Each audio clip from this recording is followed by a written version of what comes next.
Hi everyone, it's Jasmine and welcome back to Attentive Reviews.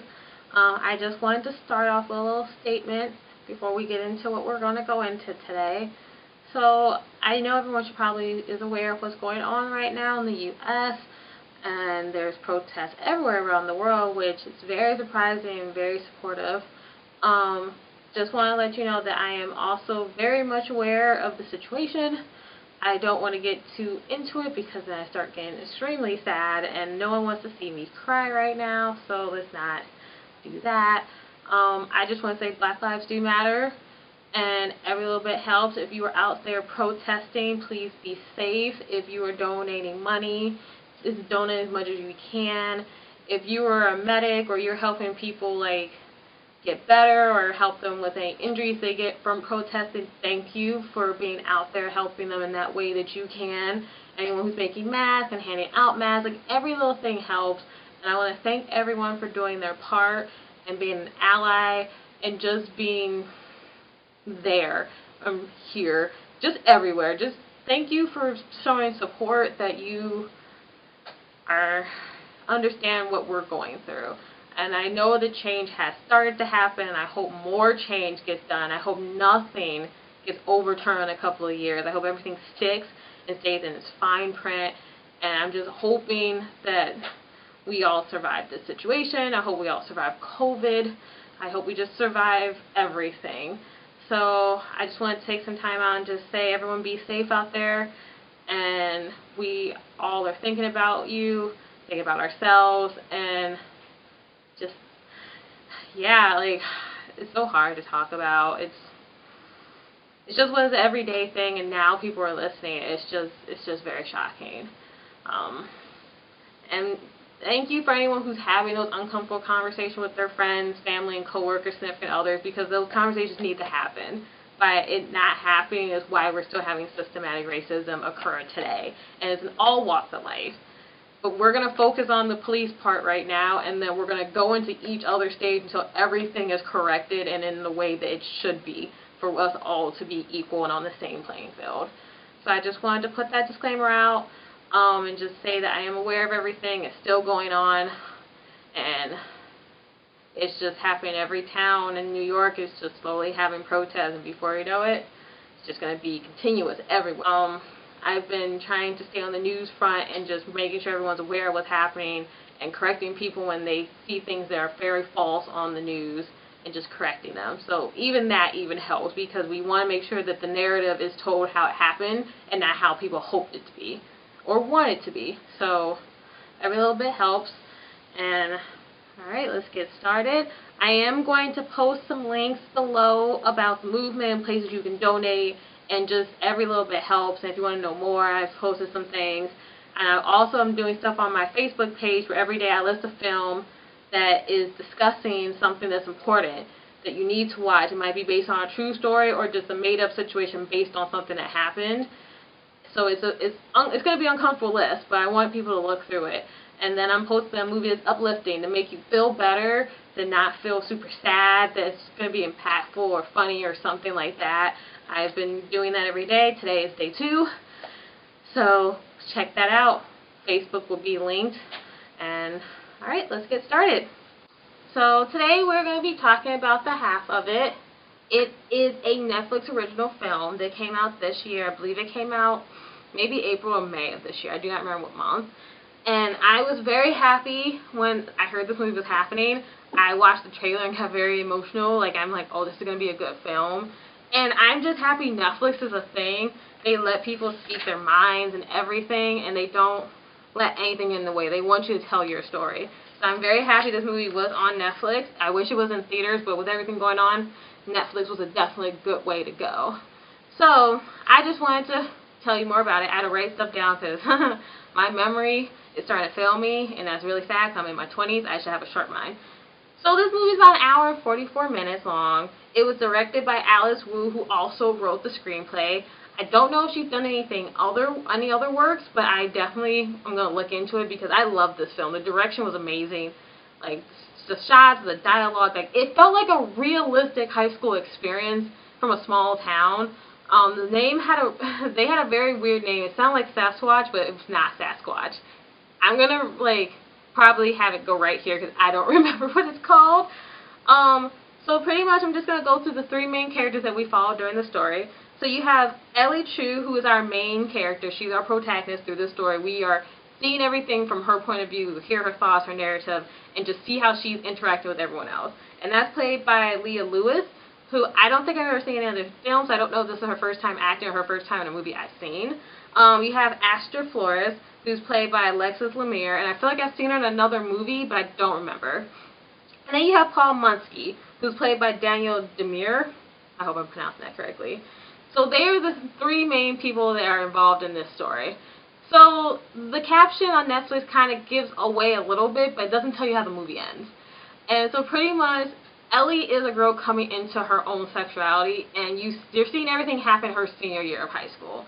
She's making decisions on where she wants to go to school, what she wants to do with her life, and just how she's like presenting herself now. So Ellie's more of the kid that's in the background. You don't see her as much. People do know she exists, but they don't care what she's feeling or what she's doing. She's a very smart kid, very smart. Like, she makes money off of writing people's essays so they can pass their classes, which may or may not, and actually no, that's against the honor code, but we're not even going to worry about that. And so one day, Paul comes up to her asking if he can write a love letter to Aster, this girl that he likes, who's like a really popular kid. Everyone knows her. Her dad's the pastor of the church, and everyone goes to the same church because it's a small town. So she's kind of popular. Everyone knows her. She's really nice. She's really intelligent. And so it's just the bond that they make from having to go through the letter experience that she didn't even want to do.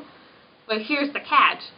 There are hints that she might also like Aster. So it seems like a love triangle, but it's like in an organic way.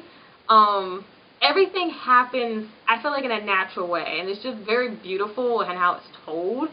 I definitely recommend this film. I loved it. Like, there is a few key points I took from it that I'm going to read from, so if I'm not glancing upwards, that's me reading. So, pretty much, I can't tell if this is supposed to be a romantic comedy or a romantic drama because it tiptoes into both categories.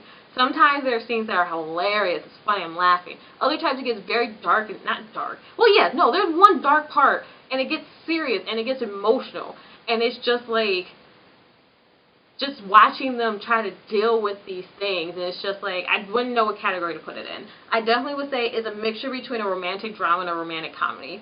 We don't have a lot of romantic dramas coming out most of the days. Most of the time it's just drama. But if there's a love interest, I call it romantic drama. That's just how it is. Like, if love is the basis of the movie, it's romantic drama.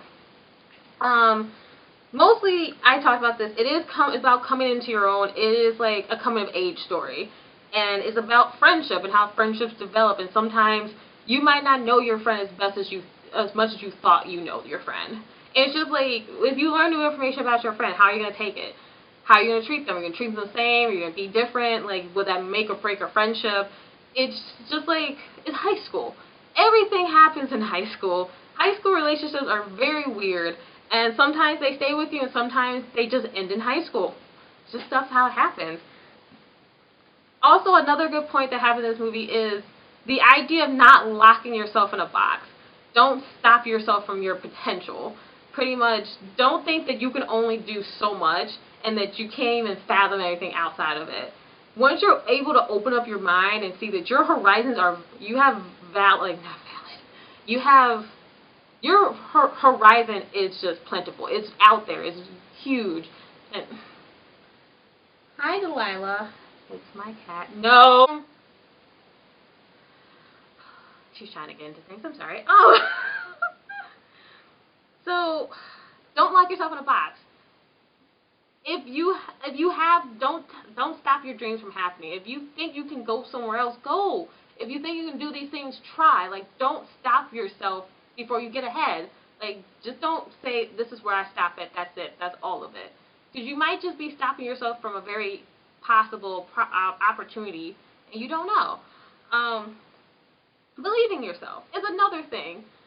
We're all awkward in high school. I was extremely awkward in high school. Oh my goodness, if my younger self met me now, she would probably be like, that's not me. I didn't believe in myself. I was extremely awkward. I was very quiet. Like, there's a situation I probably could have not been in if I actually came into my own. But, you know, believe in yourself and don't hide who you are to fit someone else's mold. Be you. Like, don't try to be the you everyone wants you to be. Be yourself. Be true to yourself, because you will be happier. When you try to make yourself into something else, you get sad, and you just get down everything. You don't want to do anything anymore. Be yourself. Like, it is hard to be yourself in this society. I'll give it that. But, like, once you do it, you just feel like a weight off your shoulders. You feel like you can take that new step forward and just keep going and going. And yeah, lastly, it takes place in a small town, so everyone knows everybody. Nothing, like, stuff happens in the movie that I'm surprised no one else notices, but then you're like, do people not care, or is it because they're just so used to, like, the same old, that they just, it's oblivious. And also, like, racism is also a thing presented in this movie, like, mild racism and just little things like that. It's just like, are you going to be an ally? Or are you going to be a bystander? If you see someone being racist, are you going to step in and do your part, or are you just going to watch it happen? I love that that was the top of the movie. So many things were covered in a movie that was so short. I'm so used to long movies, but I highly recommend this. It's a very good movie, especially it's Pride Month. It's Pride Month. This is a perfect movie for Pride Month because it is a coming of age story. It's very realistic. Most people figure out themselves in high school, if not in college. And it's just like, I love that this movie didn't seem fake. It seemed like they were real high school children going through real high school problems. And how you get yourself in situations that you don't know how to get out of, because our mindset is very different when we're in high school. So I highly recommend this film. I hope you get a chance to watch it. It is on Netflix now. And I give it thumbs up across the board.